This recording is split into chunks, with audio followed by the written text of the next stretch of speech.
What's going on, Mountaineer Nation? Welcome into another West Virginia football at the Voice of College Football. I'm Joey Foster. I'm gonna be your host tonight. Mark is like doing a little mini vacation out of town for a few days. Still going to be producing videos. Still going to be doing some lives, but he wasn't able to make it tonight. But that's okay. I've got a great guest coming in for you guys, and I think most of you know who he is, and that is Jorden Cruz from Country Roads podcast, webcast, YouTube channel. Jorden, how you doing tonight, man? Doing good, Joey. Appreciate you having me on here. Excited to talk about some WVU with Mountaineer Nation. Absolutely, man. Appreciate you being here. Before we get started, I want you to tell everybody where they can find you at and things like that, so that we can get that out the way. And I want people to know exactly where to find you. Appreciate that, Joey. Yeah, definitely. Check us out on YouTube, Country Roads Webcast, and we're on all podcast platforms as well, where we release long form audio podcast episodes, usually weekly, especially during the football and basketball seasons. Of course, here through the off season, they're a little bit more bi-weekly and sometimes even monthly, but we'll get to them as much as we possibly can there on the audio side. But in the meantime, definitely check us out on YouTube, putting out WVU football roster updates, transfer portal updates, etc. Find us there, Country Roads Webcast on YouTube and on all podcast platforms. If you're a West Virginia fan, definitely be sure and subscribe. Dropped a video earlier today talking about the upcoming night games for this upcoming season. Happy to see those return for the 2023 season. I think it's long overdue. And then coming this week, we're going to be releasing a new episode of the Country Roads Webcast podcast there. And we're actually going to have a great interview that I think a lot of Mountaineer Nation will like. Don't want to give it away. Well, of course, we'll surprise you guys with exactly who it is, but I will say it is a former great West Virginia running back that I'm sure you all are familiar with, and that's going to be coming out hopefully next Thursday. So be on the lookout for that there. If you aren't subscribed on YouTube, subscribe there, and check us out on all podcast platforms, Apple Podcasts, Google Podcasts, Spotify, Amazon Music, iHeartRadio. You can find us there. Just search Country Roads Webcast. Absolutely, Jorden. Thanks so much. I'll let you know we've got our resident Pitt fan with us, Talkers Pitt. Love you, Talkers Pitt. Glad you're here, and you're going to find out tonight how West Virginia has all this talent that Pitt doesn't have, and how we're going to beat you this year in Morgantown like a drum. I love it. Anyway, so I wanted to break down a little bit tonight. So in the past few weeks, we've been breaking down a little bit, but not really breaking it down by position and looking at a little bit of depth and things. Let's start off with some special teams. Let's say the ball kicks off. Who are we going to have back to field those kickoffs and stuff? Who are our back guys to field those kickoffs? I think there's a lot of interesting names that come up when you're talking kickoff returner. I think Jeremiah Aaron is the first one that pops up for me. He handled it a little bit last year. I think that he's going to be in the mix again this year. And then you got other guys that could get in there as well. You got Davis Mallinger, who's just switched over from defensive back to wide receiver, got great speed. Got to watch out for him there as well to factor in. And then, of course, a couple of the running backs have been working there. I think Jalen Anderson's gotten work there, and Justin Johnson has in the past. So I think all those are names to watch out for. But for me, if I'm talking kick returner, I think the number one kick returner for the Mountaineers this year, the starter back there, will be Deshaun Polk, the transfer that we got in from Kent State. I think that he's going to be a big factor there. They brought him in as a wide receiver, of course, and I think he'll get his reps there in the slot there at the wide receiver position. But the main reason they brought him in is his kick return abilities. He's going to really help the Mountaineers on special teams. An area where they've really been lackluster is in their kick return game. So talking special teams return, man, I think Deshaun Polk's one you certainly got to bring up there right off the top. Punt returner, I think that's a bit more up for grabs, but I think he's got a chance to factor in there, as do some of the other names I mentioned, Jeremiah Aaron, Davis Mallinger, etc. Right. Yeah. Good deal. Now let's go over to the offense here a little bit. Let's talk a little bit about offense. Now we all know that we got Garrett Green, Nico Marchio, a quarterback, and there's a quarterback battle going on. My sources are telling me Nico's been promised the positions, getting the starting job, but Garrett Green looked better in the spring game, I thought. Right. Last year, though, Nico looked good in the spring game. He didn't fare so well this year.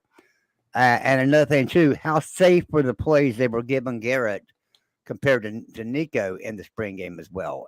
So there's a lot of variables that go into that, and only coaching staff knows what defense was called versus what offensive play was called. To see how they measured up.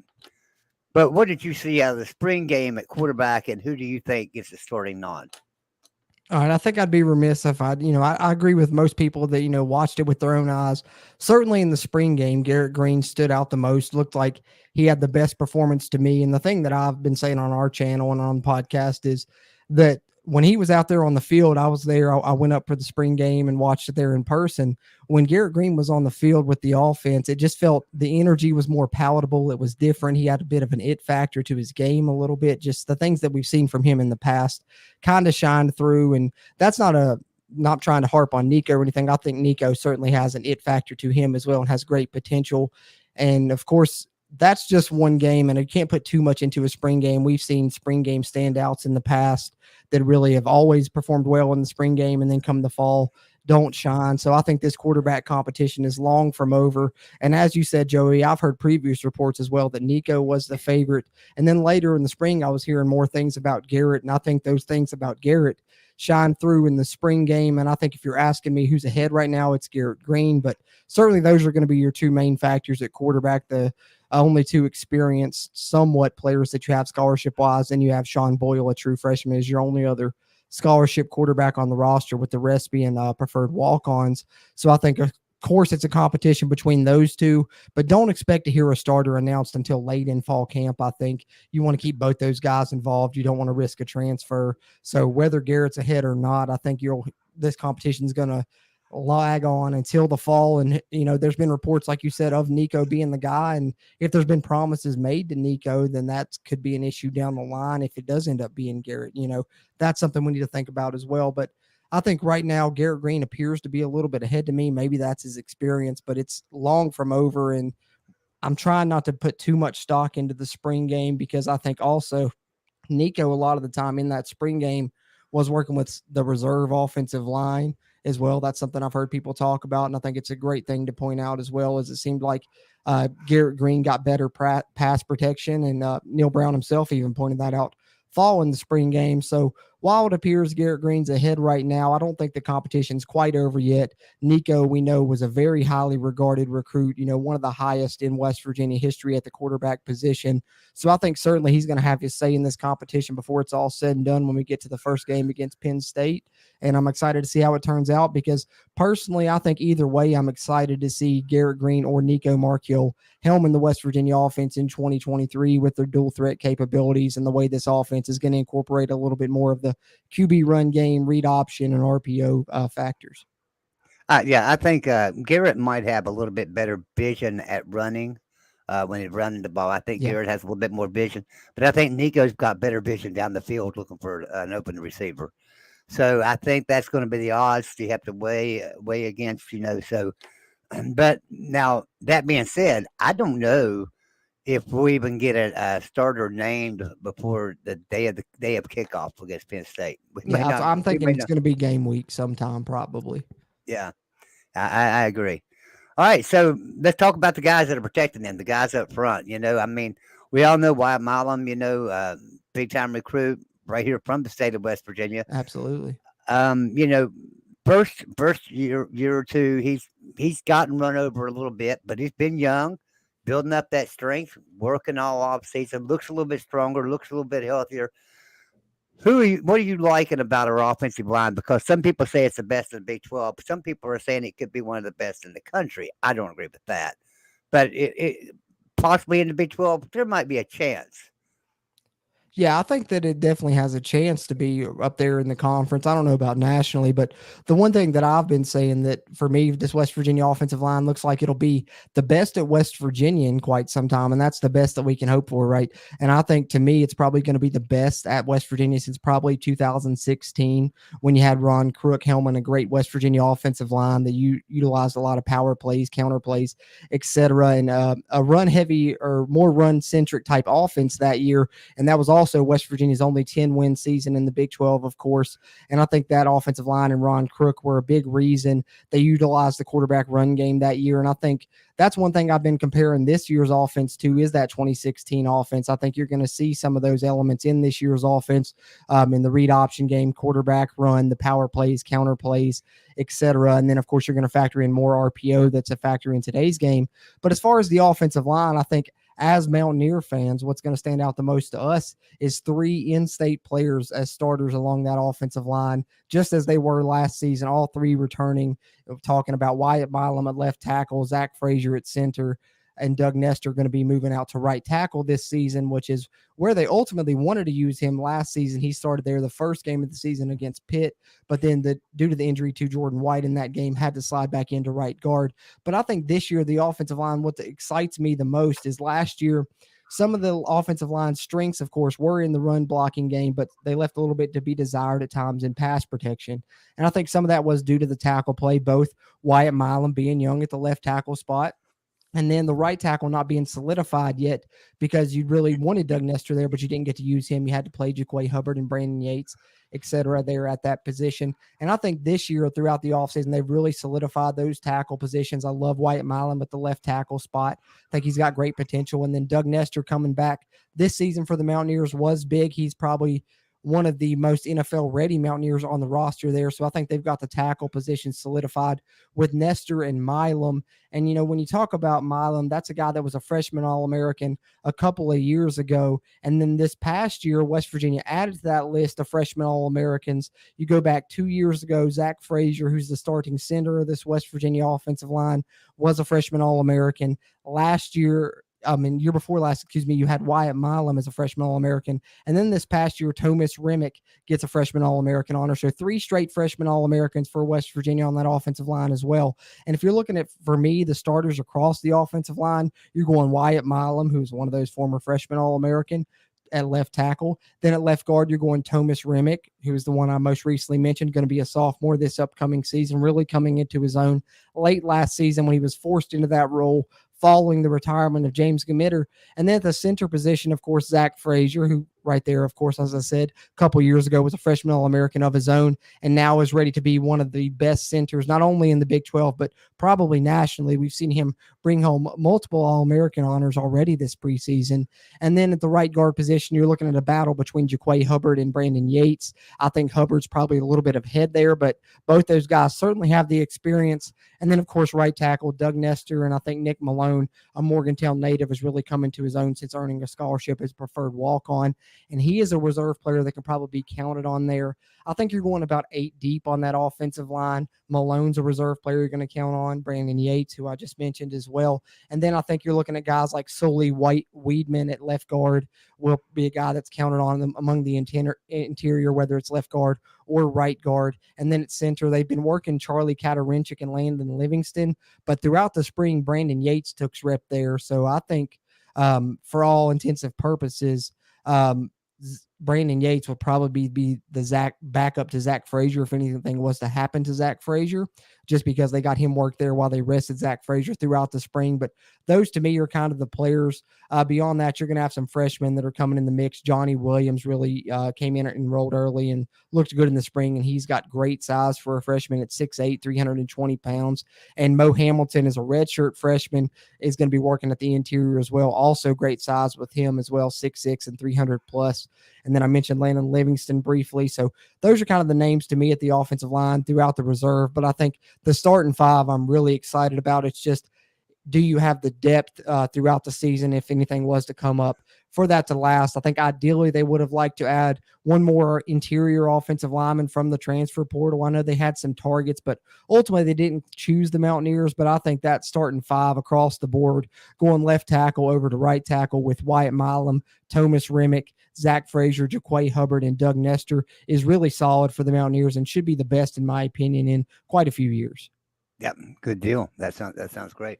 Now, I want to talk about the running backs too, but before we get to them, there might be another player up there that's doing some blocking too at times, especially for running backs, and even blocking for the quarterback to drop back and throw a ball, and that's the tight end. So Neil Brown seems like he's wanting to go back to a nice tight end set. I like a tight end in the lineup. How you feel about our tight ends we have? Yeah, I think tight end has really been a focus of this Neil Brown regime since they came into Morgantown. You've seen them really put a precedence on that and bringing players in to contribute in that position, specifically in the passing game. And if you want evidence of that, look no further than them adding Cole Taylor in the transfer portal from LSU this offseason.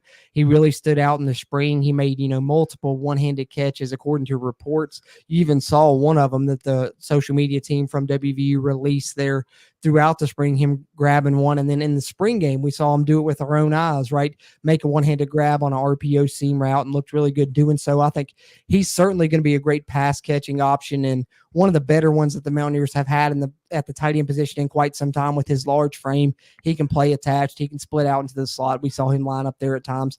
6'7", 250 pounds plus. So really excited to see what he can do in his final season coming over from LSU. And then I think Traylon Davis is one that we've seen really factor in the past for the Mountaineers. He's a great blocker. He's really going to do some good things in the run game. Hoping to see him develop that pass catching side a little bit. We saw Will Dixon last year reclassify and come in early. He was supposed to be a member of this coming recruiting class, but reclassified, came in early. Now he's going to be a redshirt freshman this upcoming season. I think he ultimately is kind of the third string tight end there.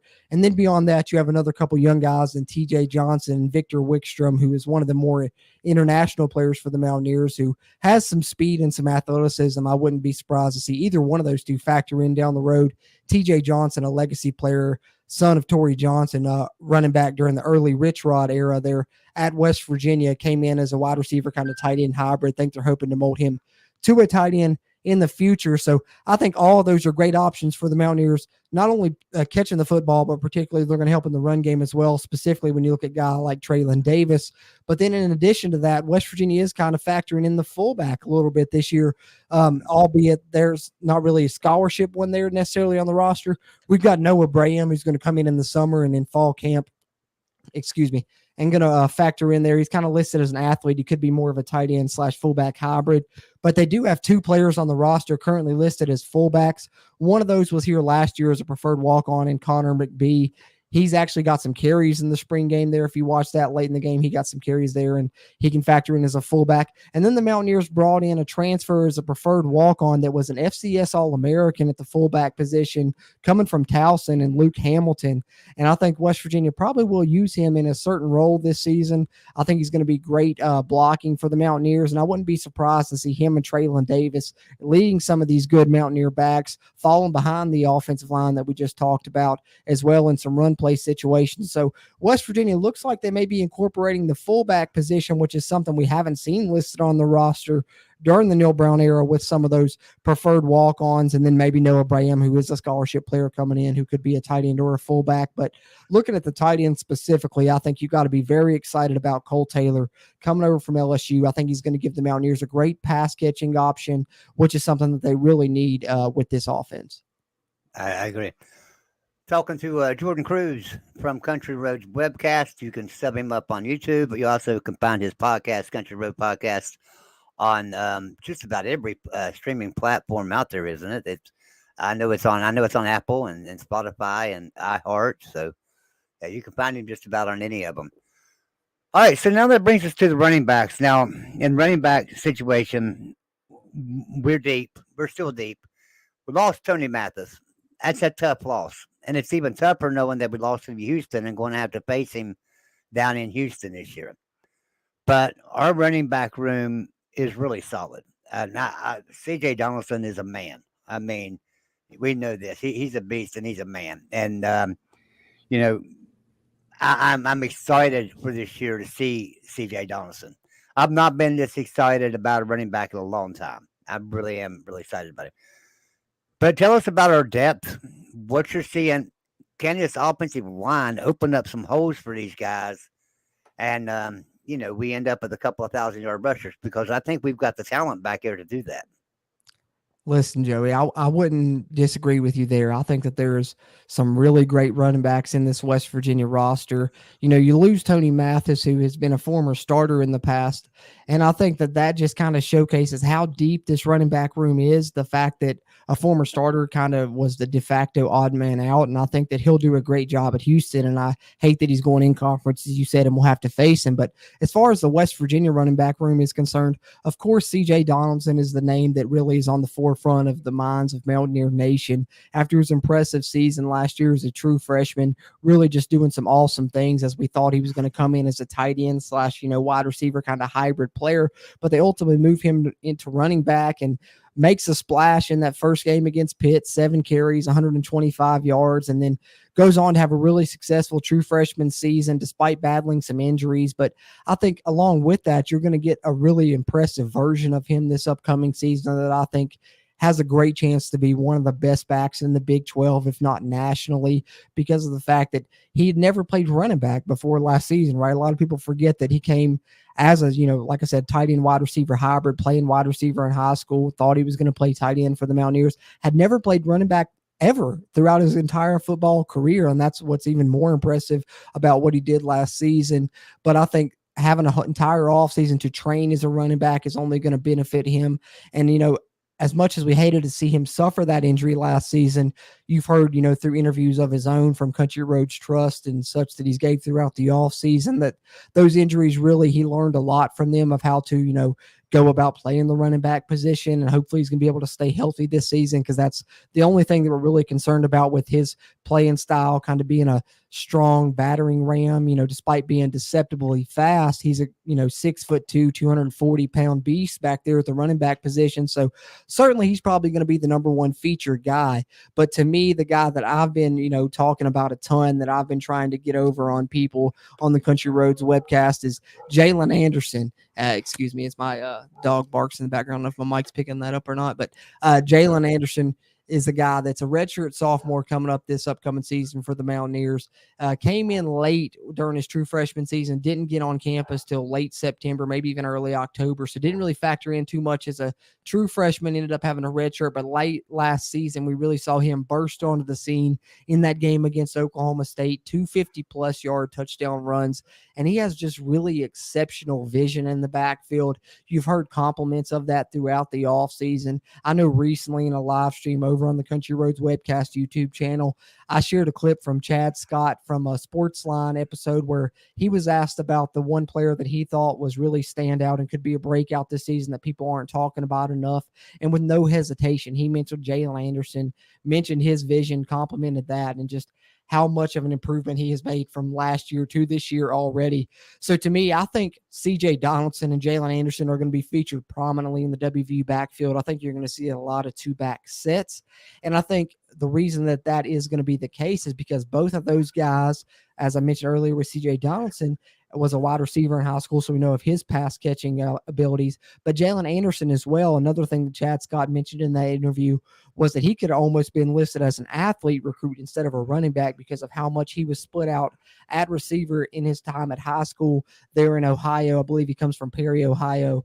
But he's another guy, kind of similar build to C.J. Donaldson, but I would argue more fast and even better vision, but can catch the ball just as well and split out as well. So you could come out with a two-back set with Donaldson and Anderson kind of as your base to start the drive, and then, get a couple plays under your belt, go no huddle, and you could split either one or both of those out and bring in either one of your two backups, Justin Johnson, Jaheim White, who we already have seen on campus. We know of Justin Johnson, seen him in the past, very talented player. I think he has some really highlight moments already throughout his career, and coming into his junior year, hopefully we really see even more from him. But then you talk about two true freshmen that could factor into the mix as well. Jaheim White, who we saw in the spring, had the standout performance among the West Virginia running backs in the spring game, actually led the team in rushing. And that's a guy that I've been talking about since signing day back in early December, when I was watching the signing day show there that WVU Sports puts out, and Jed Drenning compared Jaheim White to Steve Slayton. So that's high praise. But coming from a guy like Jed Drenning, he's not going to just put that on anyone. Jed is really methodical about his compliments and the things that he gives. So when he said that, my ears perked up, and I've been kind of watching Jaheim White ever since. And throughout the spring, he stood out in some scrimmages. And then there in the spring game, we saw him kind of make the most plays at the running back position, really had the most explosive runs. And I think he's going to bring something to the West Virginia running back position we haven't had since the days of those guys, Noel Devine, Steve Slayton, etc., those home run hitters, those explosive type players at that position. And then we still have DJ Oliver that we're going to add to the mix here in the coming weeks before fall camp. That's a bigger body, kind of along the lines of Jalen Anderson and CJ Donaldson, but he's actually probably faster than both of those guys. He's a huge body that has, 4.4, 4.5 speed. So I think West Virginia super deep at the running back position, and people that are saying that the run will be the focus of this offense probably aren't wrong. I think it'll still be close to 50-50, but these running backs are going to be involved. And not only are they going to be involved getting handoffs, but they're going to be involved in the passing game, especially when you look at guys like CJ Donaldson and Jalen Anderson. So I'm super excited for this deep West Virginia running back room that's going to be the best in quite some time at WVU. Good stuff. Now, let me ask you this. So, we talk about the running backs being really deep, but obviously you're going to end up in 3rd and 5. You're going to end up in 3rd and 6 at some point. So, drops back, play action pass, looking for an open receiver. Who is his go-to guy on a 3rd and 5, 3rd and 6 out there at receiver? And then also, who's the long distance guy on this team? Who do you see being the long distance receiver to just take the ball to the house, running 30 yards down the field and taking the ball to the house? Who are your what receivers should we? Let me put it this way: what receivers should we be looking at, and what can we expect from those receivers? Short yardage passes, long passes. Who are our breakout guys there? Awesome, Joe. Yeah, I got you. I think that at the wide receiver position, if you're talking conversion down situations, possession guys, then kind of move the markers for you, whether it be in the red zone or those 3rd down, short yardage to go situations, whether it be on 3rd or 4th down, those conversion downs where you really need to make a play, right?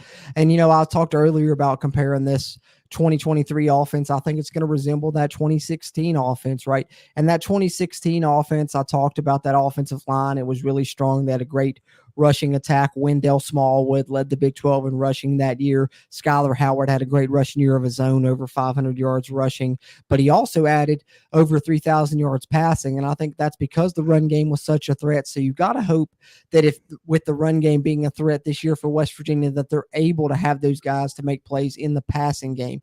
And when you look at that 2016 offense, they really made a lot of hay with play action deep shots once they got those safeties that stuck in with a deep threat like Shelton Gibson. And on this year's offense, I think that they're looking to have some players that can potentially have that same type of role that Shelton Gibson had that season, right? I think you're looking at Davis Mallinger, who I mentioned a little bit earlier when we were talking about special teams. He's going to be a redshirt sophomore for the Mountaineers this upcoming season. He was an athlete recruit, super fast. We knew that coming in, played wide receiver and, defensive back a little bit in high school. The Mountaineers tried him at the safety position, mixed results, but glad to see them trying to get him over on the offensive side where you can use one of the fastest players on the team. He's a potential there that could be that guy to fill that deep threat role. And then recently the Mountaineers just brought in a transfer. They stole from Colorado, had previously been committed there, EJ Jorden. I think that's another guy they're looking at to potentially be a deep threat, a speed guy, junior wide receiver, transferring over from Marshall, so staying in state, still playing for the Mountaineers. And then a couple of guys that we talked about a little bit earlier when we were talking special teams as well. Jeremiah Aaron. I think when you look at those JUCO guys, when they move into their second season, that's when they really sometimes break out. So hopefully Jeremiah Aaron's able to do that. I got high hopes for him. And then Deshaun Polk, who I talked about, it's going to be probably the kick returner for the Mountaineers. He's another speed guy that could maybe get deep on teams. But as far as moving the sticks on, conversion downs, I think obviously the number one go-to wide receiver on this team in clutch situations is going to be Devin Carter. He transferred over from NC State. He had actually committed to Penn State, so the Mountaineers stole a commit from the team. Of course, they'll be facing to open the season, and there's a lot of interesting storylines for that game aside from the rivalry. West Virginia's got some Penn State transfers on the roster, and they've got some other guys they kind of stole in the portal from Penn State, and Devin Carter, of course, being the main one of those. Really great time at NC State, and even part of last season, his quarterback was injured, so I think his numbers could have been even better, but he made the game-winning catch to beat Clemson when NC State beat Clemson, and throughout the spring, he enrolled early and is factored in as the number one wide receiver for the Mountaineers. I think he is the go-to option among that wide receiver core. I think you saw him make some plays in that spring game. I think you'll see more of that this season. Downfield, short yardage, I think he'll be kind of the go-to guy for the Mountaineers there on the outside.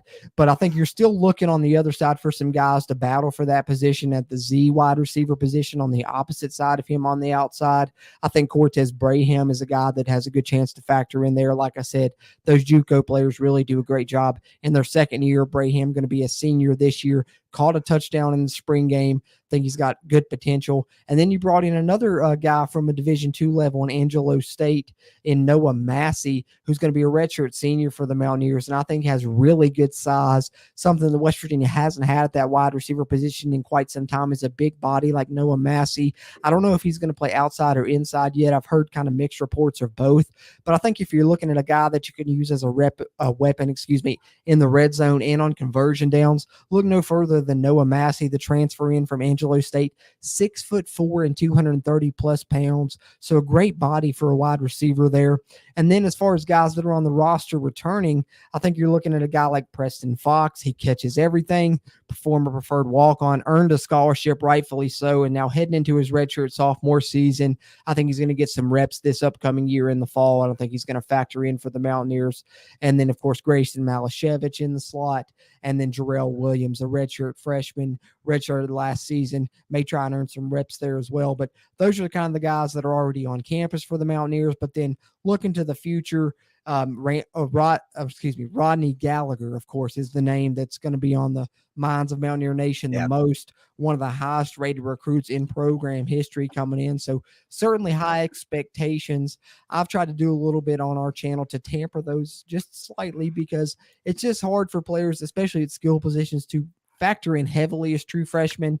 I've compared it to Tavon Austin. He had a couple touchdowns as a true freshman, but his reps were minimal. But when he got in there, he did make a play, and you could see that the flashes that he was going to be a great player. And I think with Rodney Gallagher, you'll see that this upcoming season. But I certainly think that he's going to be in the competition to start in the slot for the Mountaineers at the wide receiver position or the H receiver position there inside. And then Traylon Ray, let's not forget about him, another 4-star recruit coming in at the wide receiver position that'll probably factor in as reserve at one of those outside spots. But of course, Gallagher is who we're most looking forward to joining the Mountaineers in the next couple of weeks and seeing what he can do in fall camp. And whether he ends up as a starter or not, they're certainly going to have packages for Gallagher. And I'd be remiss if I didn't go back. We talked about special teams earlier, but that's another return man the Mountaineers could factor in. So a lot of new faces at the wide receiver position as you're essentially wholesale replacing your 4 starters from last season, as you lost Prather and Reese Smith to the transfer portal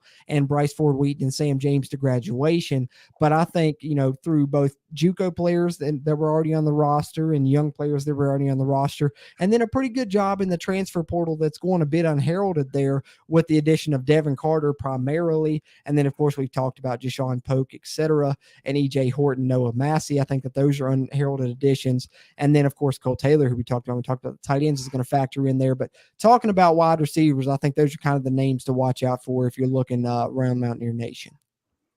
Good stuff. Talking to Jorden Cruz from Country Roads Webcast right here on YouTube.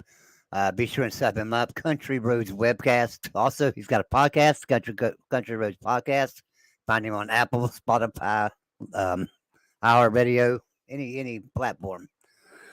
All right, so I'm going to have you back another week, and we'll break down defense. I'm going to put you on the spot a little bit tonight, Ted. I'm ready. Let's put you on the spot with the season here. West Virginia beats Penn State if... Ooh, that's tough. I think if you hold Penn State under 200 yards rushing, because I think they have really good running backs in Allen and the other one, Nick, can't think of his last name right now, slipped my mind, but 2 really good running backs, the feature one there, and then, of course, Katron Allen, the backup. Both those guys going to get great reps there. I think that if you hold them under 200 yards rushing, that's obviously boding well for you. I think Drew Millar obviously has high expectations for them at the quarterback position. But, he's young. So hopefully, first game under the lights, maybe there's some nerves there. I think for the Mountaineers, their primary objective is going to be hopefully stopping the run and then forcing turnovers. So I think holding Penn State under 200 yards rushing gives you a great chance. And if West Virginia rushes for over 100 yards of their own as a team, that also would provide a great opportunity. But I think West Virginia wins the game if they rush for over 100 yards, holds Penn State to under 200 yards rushing, and wins the turnover battle. Yeah. This is a great comment here from Brian Myers. He said, I'm torn here. I'd love to see WU beat Penn State, but I don't want Ohio State's strength of schedule to take a hit. Here's how you got to look at that. If you're an Ohio State fan, you just look at it and say, my two favorite teams are Ohio State and whoever's playing Penn State. And West Virginia becomes your favorite team that day, and that solves that problem real easy. I know how that would be. Because we've been faced with it many times in the past where we're facing somebody and later on in our schedule that will help our strength of schedule, and they go and lose to somebody they shouldn't have lost to, and then that hurts. But so that's good. All right, so West Virginia beats Penn State if all that happens. Now, the next week is a cupcake week. We shouldn't have any problem there. Following week, Pitt's coming to Morgantown, backyard brawl. First time in Morgantown in a long time. All eyes are going to be on Morgantown for that game. Everyone will be there, regardless of what happens at Penn State. I don't care if we lose 75-0 at Penn State. That stadium's going to be packed for the backyard brawl.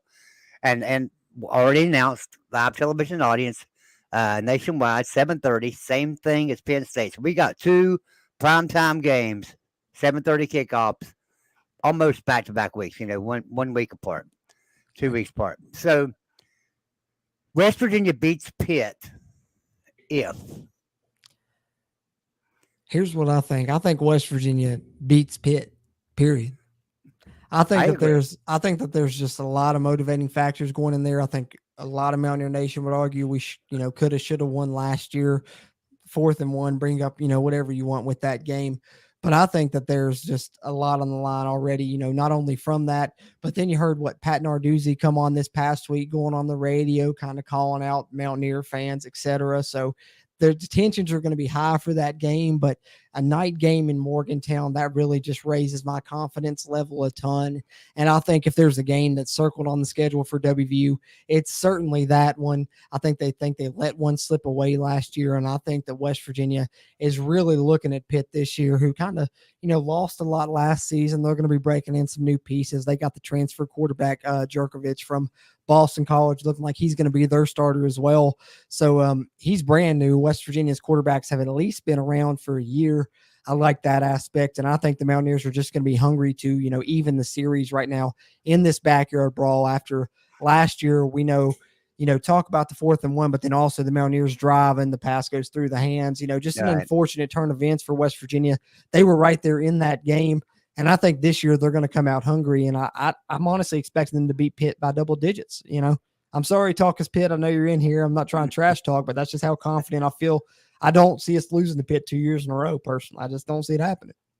I agree. I think that West Virginia will beat Pitt this year pretty handily. Now, I think Penn State will beat us pretty handily, but I think we can take care of Pitt this year. Now we get into the conference schedule. Well, first off, let me ask you this. How do you feel? Because West Virginia has always done this, and a lot of people are giving us credit now that haven't given us credit in the past for scheduling 11 Power Fives. How do you feel about 11 Power Fives? Well, I think in hindsight, it was definitely a mistake, looking at it now in the past, but I mean, in the future, looking back. But I think that, at the time, because that was when, the playoffs were coming in, and that was when they were trying to say what the criteria was going to be.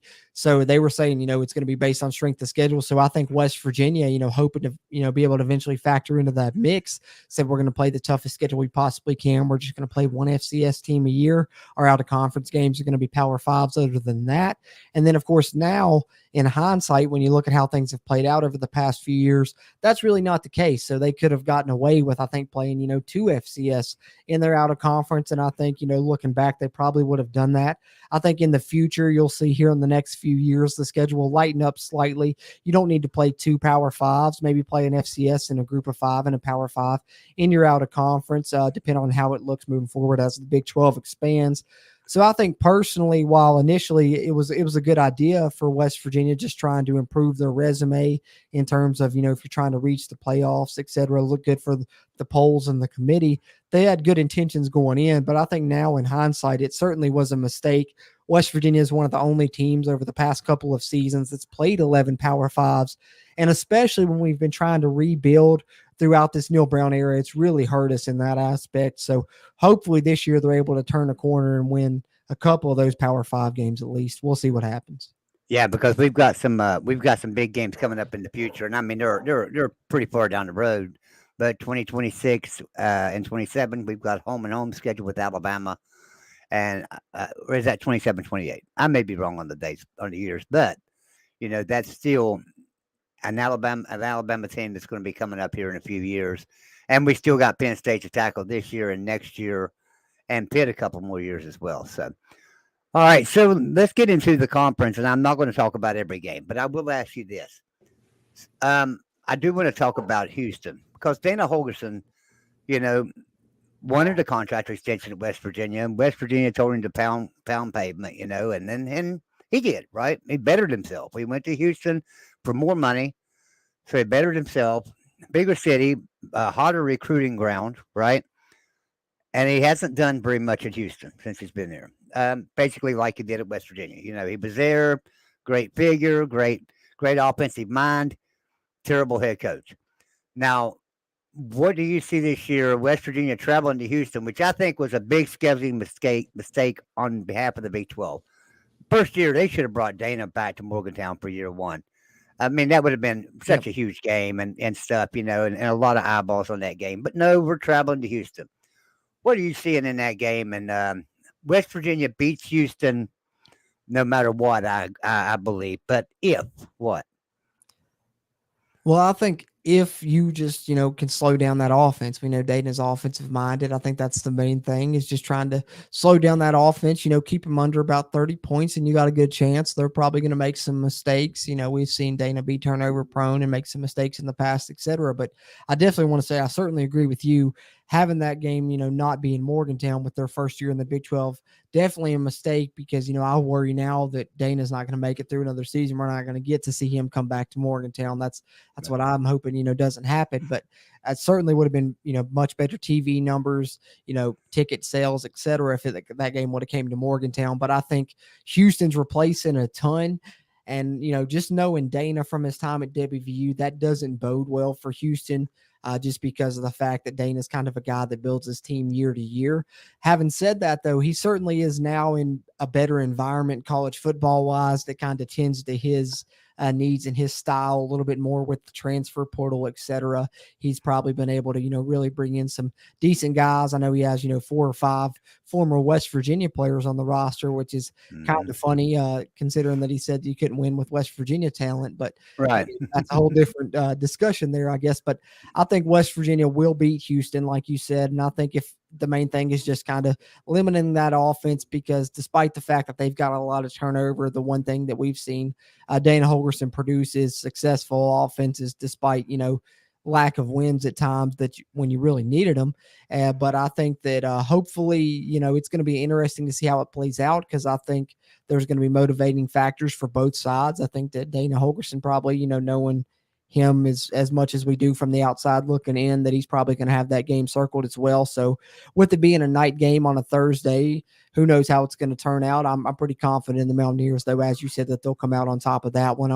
I'm pretty confident, honestly, that the Mountaineers are going in most of their games with these new incoming opponents, just because seeing West Virginia transition to the Big 12, we knew how hard that was and how many years it kind of took us to adapt to the depth, style of play, etc. So I think, some of these other teams, despite how successful they've been in recent years, when you look at like UCF and Cincinnati, I think that they're kind of going to be in for, a new awakening coming to the Big 12. So I like West Virginia's chances against most of those teams, especially Houston and BYU, though. Yeah, I agree. So we get to play the 4 newcomers this year. I think West Virginia is the only team in the Big 12 that plays all 4 of them. I think so. So we've got BYU, Cincinnati, Houston, and UCF. Of those 4 teams, the only one that I remotely worry about is UCF. Cincinnati's got a new coach, a new talent roster. BYU's just now picking up a new roster pretty much herself. Houston, same way. UCF, though, they're pretty established. They're ready to go. And so that's the team I worry about. Excuse me. So So I think UCF can make some noise in the Big 12 this year. Are they going to win it? No. But I think they could finish, fourth or fifth in the Big 12, somewhere in their first year in. Now, I don't think that's sustainable right now with their roster, but I think right now, this year coming in, it should be a pretty good one for them. Now, one more final thing for you before we get out of here. I got to ask you. Everything's said and done. End of the year. All the games are under the belt. What's West Virginia's record? Oh, you put me on the spot with that one.